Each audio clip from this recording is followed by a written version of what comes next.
did you get involved with it? Did you get a script first? Did you know Lee? Or did he? It's actually an interesting story. My husband was at a dinner party and he met Lee for the first time, and he said that my wife is Paula Patton, and he said, Lee said, I've been trying to get her a script, and so my husband read it and he said, Paula, you have to do this movie.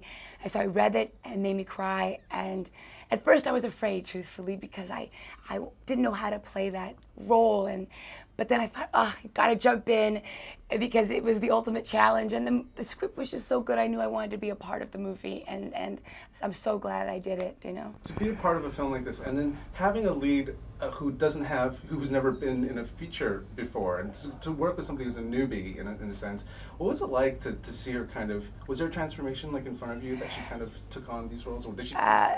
Gabby, who played Precious, is a prodigy in my eyes. Do you know what I mean? I showed up and she had become this character, and as everybody will soon see, she couldn't be more different from Precious. And it's really remarkable what she was able to do.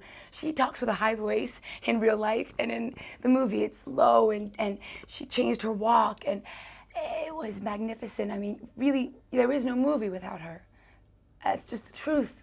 And as an actor, it's all about the interaction that you have with another actor, and she gives it. And you say thank you, because it makes your job so much easier. What was it like on the last day of shooting? Because, you know, I'm sure that these whole experience was really intense for everybody, and then to say, like, okay, we're done, see ya, like, that's it. What was it like for you to kind of walk away from this? Did it take a while, or? Yeah, I think that it's always hard. The end of a movie is hard. You become a family, you're so close, and then it's done, and then you're left with all this emotion, and you're left with the character still inside of you, you know? So it's funny you say that, because now I realize I was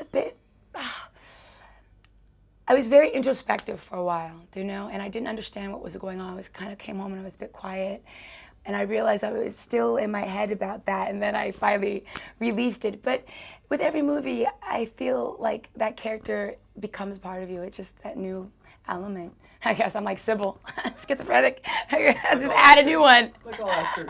To work with Lee, because I was just watching, he's got this energy that's so positive, and yet he's shooting a film that's extremely like honest and raw and dark. And how did he? Because he was laughing. He's a certain, you know, people were surprised at how before a shot was done, people were cracking up, and then it would start, and people were like, serious. So to see this almost like a Sybil direction even. Yeah. Well, first I just have to say that even though it's dark and raw, it's also light and hopeful, because of the way that there's this, I feel like he made this yin and yang, do you know? It is both at the same time, because just when you reach that moment where you feel like your heart can't break anymore, boom, he makes you laugh, or he brings you to this beautiful, glamorous world with Precious. And Lee is such a passionate man. That's what's great about working with him. I mean, you're on set with somebody who's just giving it all to you and inspiring a whole crew. And the thing is that you need a bit of levity. You cannot have some of the scenes that they had with, I wasn't there, of course, with Mary and Precious. It's so heavy and difficult that you must break it and laugh and have a good time. And that's also a testament to, you know, Monique's incredible acting, that she could turn it off and on. In truth, I felt like once I came to set, I was the teacher. Do you know what I mean? And I always would talk to the girls that way, and they were always in character when we were, you know, on set. And but it was always fun, because, you know, you got these young girls, they're cracking jokes, we had a good time together. To kind of, you know, this film is set in America, and these stories exist, especially, you know, to the community that it's talking about. Yes. But when you watch it here, especially at Cannes, people are kind of relating to it outside of that. So to see that it's a little bit more universal, what was it like? Have you talked to anybody yet? Or? It's magnificent that it's so universal. We premiered the movie at Sundance in Park City, Utah, and I remember standing in front of this audience of people who had never lived in Harlem and gone through this, and the way that they embraced the film shocked me, and it filled my heart, you know, because it made me feel so hopeful.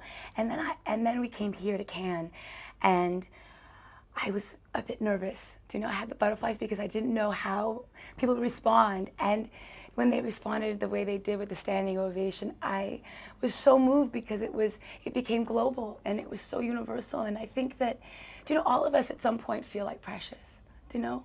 And then all of us at some point have ignored Precious or judged her. And I think that what the movie says at the end is you have to know that everybody has a story and that we have to have compassion.